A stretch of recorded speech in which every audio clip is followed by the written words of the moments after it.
राम राम दोस्तों, मैं आपकी प्यारी दुलारी चुगल किशोरी। कैसे हैं आप लोग? भाई हम तो बिल्कुल ठीक हैं। रोज की तरह आपकी चुगल किशोरी आपके सामने हाजिर है ढेर सारी ओरिजिनल चुगलियां लेकर। अब अनुपमा में वनराज डिम्पी और टीटू के रिश्ते में आग लगाने में कामयाब हो गया है और अब अंश टीटू से नफरत करने लगा है, जबकि श्रुति बौरा गई है क्योंकि उसे लग रहा है कि भाई अनुज अब उसे छोड़कर अनुपमा से शादी कर लेगा।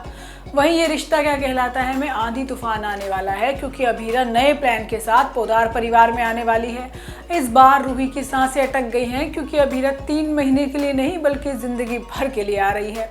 अब वो अरमान से अपनी शादी को सच में निभाना चाहती है।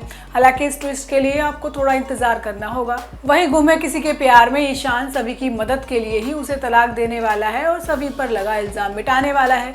हालांकि फिलहाल सभी को अभी कुछ समझ नहीं आएगा कि आखिर हो क्या रहा है। तो ये तो थी मोटा मोटी जानकारी, लेकिन पूरी जानकारी के लिए रोज की तरह आपको हमारा शो देखना होगा।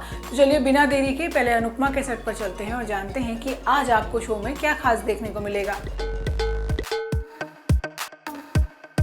अनुपमा में आज छोटी और अनुपमा के बीच का प्यार देखने को मिलेगा। इसके साथ ही छोटी को अनुपमा के साथ देखकर श्रुति का दिल जल रहा है। उसे लग रहा है कि अब उसका पत्ता साफ होने वाला है और वो भी अनुपमा की वजह से। बाकी वो बार बार अनुज को अनुपमा के पास देख देख कर ही जलती रहेगी तो उसका शक और ज़्यादा बढ़ जाएगा। लेकिन आज होता ये है कि अनुज और श्रुति अस्पताल गए हैं जहां उन्हें बहुत ज़्यादा टाइम लग गया है, लेकिन छोटी को आ गया है बुखार। अब बुखार में वो अनुपमा की मदद भी नहीं ले रही है, लेकिन छोटी की देखभाल अनुपमा करती है, उसे दवाई देती है। अब बेहोशी में छोटी अनुपमा से लिपट जाती है और सो जाती है। वहीं दूसरी तरफ अनुज को घर जाने की जल्दी है। अब श्रुति सवाल करती है कि भाई तुमको अनुपमा से मिलने जाना है इसलिए जल्दी है, लेकिन वो छोटी का बहाना बना देता है। वहीं दूसरी तरफ टीटू अंश के लिए घर आता है, लेकिन अंश तो उससे नफरत करने लगा है और बुरा समझ रहा है। अब वनराज भी अंश से टीटू को मिलने नहीं देता और कहता है कि भाई बच्चों का मूड का पता नहीं चलता, लेकिन मैं बाद में बात कर लूंगा। अब डिम्पी भी बताती है कि ये सब वनराज जानबूझकर कर रहा है जिससे शादी में दिक्कत हो, लेकिन टीटू दावा करता है कि भाई वो अंश का दिल जीत लेगा। वहीं अनुपमा और छोटी को साथ देखकर श्रुति बौरा गई है और वो अनुज से सवाल करती है कि कल को छोटी अनुपमा को माफ कर देगी तो क्या तुम उससे शादी कर लोगे? लेकिन अनुज बताता है कि तुम्हें तो अनुपमा का शुक्रिया कहना चाहिए क्योंकि वो ऐसे समय में भी छोटी का ध्यान रख रही है। अब इसी बीच रात को दीपू अनुपमा को प्रपोज करने वाला है और वो भी उसे घर के बाहर बुलाकर। वही ये रिश्ता क्या कहलाता है में अभी तक तो अरमान और अभीरा की फाइट दिखाई जा रही थी, लेकिन अब कुछ ऐसा होने वाला है कि शो देखने में मजा आएगा। अब रूही का बुरा हाल होने वाला है क्योंकि दादीसा ने खुद अरमान पर दबाव बना दिया है कि भाई वो अभीरा को अपनी जिंदगी भर का साथी बना ले, क्योंकि शादी तो भाई देखो असलियत में हुई है।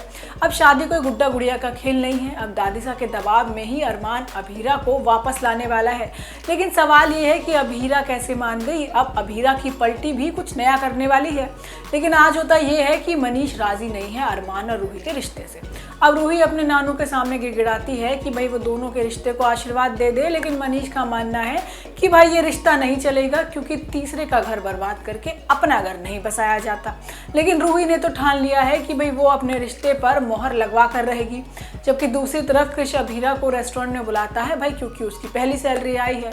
अब वो अभीरा को पार्टी देता है, लेकिन वहीं रूही भी पहुंच जाती है अरमान के साथ। अब ना चाहते हुए भी सभी को साथ में कॉफी पीनी पड़ती है और अरमान और अभीरा इस बार भी सिर्फ और सिर्फ लड़ते हैं। अब दोनों के साथ लड़ते हुए देखना भी रूही को बर्दाश्त नहीं हो रहा, इसलिए वो सभी लोग वहां से जल्दी निकल जाते हैं। लेकिन कृष्ण ने रात को अभीरा को एक क्लब में बुलाया है और वो वहां जाने भी वाली है और फंसने भी वाली है।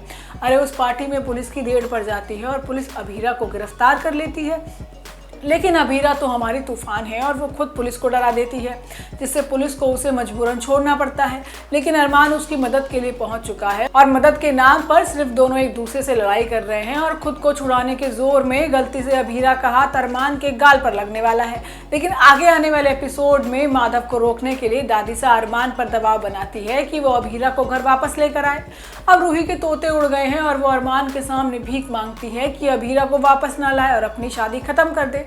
अब दादीसा का फरमान है तो अरमान अभीरा को लेकर आ गया, लेकिन अब अभीरा ने शादी को जिंदगी भर साथ निभाने का ऐलान कर दिया है। लेकिन क्यों, ये तो आपको आगे आने वाले एपिसोड में ही पता चलेगा। वहीं गुम किसी के प्यार में सभी के साथ जलालत की हदें पार होने वाली हैं। उसका जलूस निकाला जाएगा, मुंह पर कालिक पोती जाएगी, लेकिन ईशान चाह कर भी कुछ नहीं कर पाएगा, क्योंकि वही ऑफिसर ने धमकी जो दे दी है कि बाकी कॉलेज की इज्जत का भी सवाल है। लेकिन सभी को बचाने का ईशान ने नया तरीका ढूंढ लिया है और वो उसकी मदद भी करेगा। बाकी सभी ने चाय का ठेला कॉलेज के सामने ही लगा लिया है।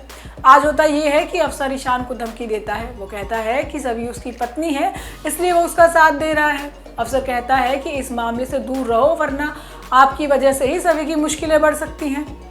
अब सभी के लिए ही ईशान अपने मुंह पर ताला लगा लिया है, जिसके बाद होती है सभी की गिरफ्तारी और सारे बच्चे सभी के खिलाफ नारे लगाते हैं कि शर्म करो सभी, शर्म करो सभी, जबकि कुछ बच्चे तो सभी के मुंह पर कालिक फेंक देते हैं। अब कुल मिलाकर सभी की इज्जत का फालूदा हो चुका है। वहीं पुलिस स्टेशन में भी सभी के साथ बहुत बुरा बर्ताव होता है, क्योंकि अब वो 5 साल तक पेपर नहीं दे पाएगी, लेकिन सभी पुलिस से कहती है कि वो खुद को बेगुनाह साबित करके दिखाएगी। अब ईशान भी सभी की मदद की कोशिश करता है और वो उससे तलाक लेने वाला है, जिससे कि उसकी मदद की जा सके, लेकिन दूर रहकर ही। दोस्तों, ये तो थी आज के तीनों सीरियल की पूरी जानकारी। आपको हमारा शो कैसा लगा हमें लाइक कमेंट करके जरूर बताइएगा, और अगर आपने हमारे चैनल को सब्सक्राइब नहीं किया है तो याद से वो भी कर लीजिएगा। हम आपसे फिर मिलने आएंगे इसी समय पर नई जानकारी के साथ। राम राम।